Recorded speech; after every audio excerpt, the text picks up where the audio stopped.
Hey guys, welcome back to ProductNation. Today we're going to be taking a look at the Xiaomi Redmi Note 7.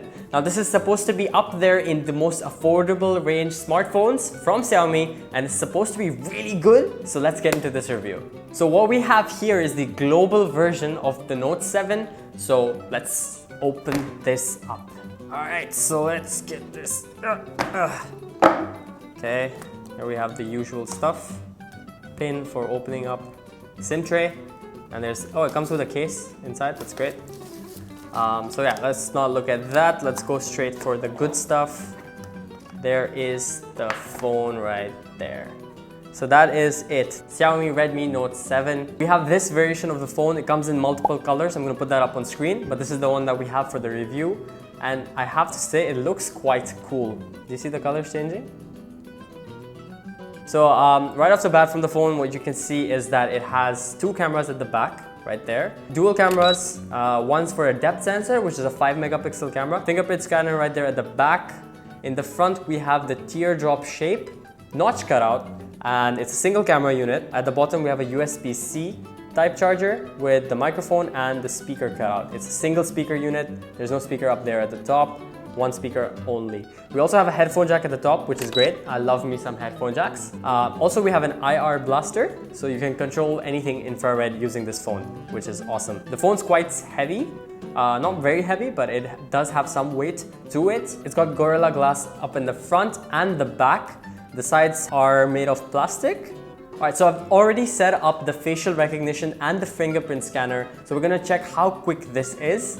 And if the fingerprint scanner is like the other Xiaomi phones, this should be incredibly fast because they have one of the best fingerprint scanners. So let's jump into that. Fingerprint at the back. We're gonna unlock in 3, 2, 1.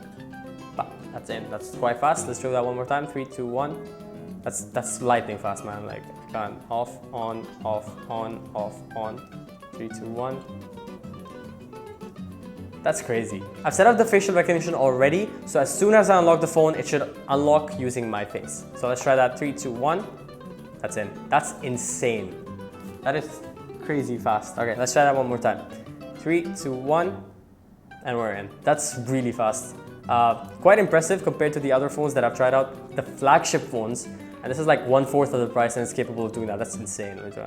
Point straight up and then tilt, and it unlocks. That's great. So really happy with that. The fingerprint scanner is quite fast, and so is the facial recognition. However, I've heard that it's not as safe as the other phones because it just unlocks immediately without knowing whether it's a picture or you in person, but it's quite fast. That's all you need to know. The positioning of the fingerprint scanner is actually very good and ideal for me, at least. So if you're using the phone, you pull it out of your pocket, your hand naturally rests there. So talking about the display, it's a 6.3-inch display, 1080p IPS panel.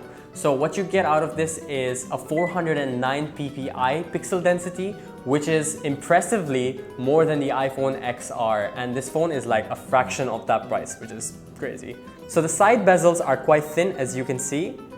When it comes to the forehead and the chin, they're slightly thicker, but that's really nothing to complain about at that price point. The teardrop cutout isn't that distracting. I'm quite okay with that. The bezels look very nice. It looks like a very premium phone. The color accuracy isn't all the way there, but I have to say it looks quite nice.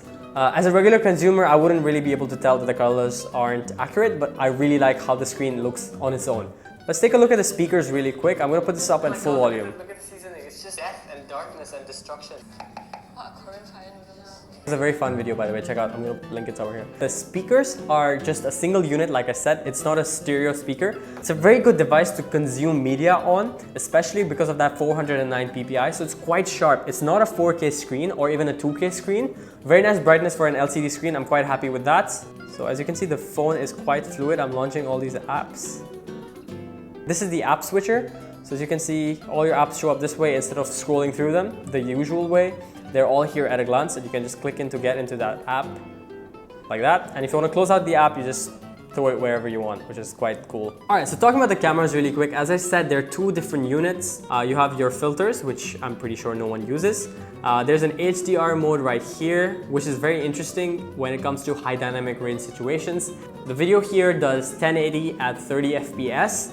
It does not record at 4K. However, I have heard that using a third-party software, you can actually shoot using 4K with this because the processor is a Snapdragon 660 processor, which does support 4K recording. I don't know why Xiaomi has disabled that by default, but maybe it's gonna be available in a new update. But for now, you can use third-party apps to record at 4K with a phone that costs that low, which is mind-blowing. So if you move over to the Pro mode, this is where you can see the various functions that you get.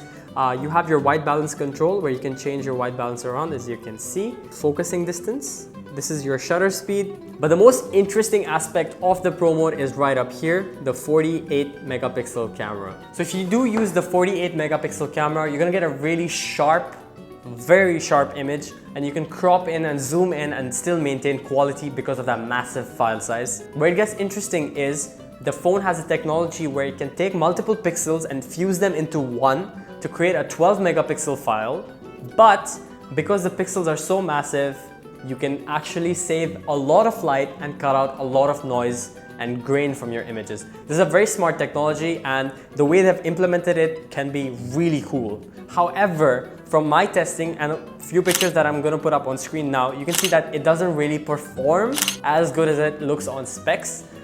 There's a lot of over sharpening for some reason, which I'm not a huge fan of. The colors aren't really great, especially as a photographer. I don't like the colors it produces.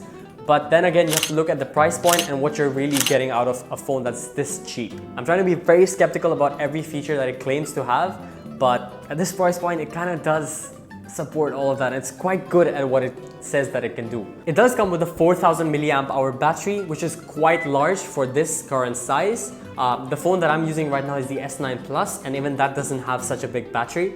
That's at 3600, this is 4000 milliamp hours. You also have a Snapdragon 660 processor, great chipset. It's got 4 GB of RAM, you've got 64 gigs of storage. It's pretty much a very cheap version of the flagships that you have out there right now. And I can honestly truly say that it does compete with them, and it can come very close to the performance of those flagships. It does break down when it comes to certain things like the camera quality, the screen type, and the screen output that you get out of it. However, I can say it's definitely worth it for a phone that's at this reasonable a price, and the features that it offers is insanely good for how much this costs. I would definitely recommend this to any of you looking for a really cheap smartphone.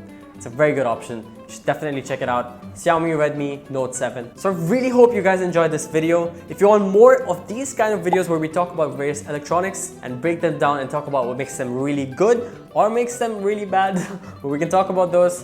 Do let us know in the comments what you want us to review next. We really look forward to your comments and love hearing from you guys. So please drop those comments and turn on your bell notification icon so you can be informed whenever we upload a new video, which we try to do very often. So thank you guys for watching. We're gonna link everything down in the description for your information.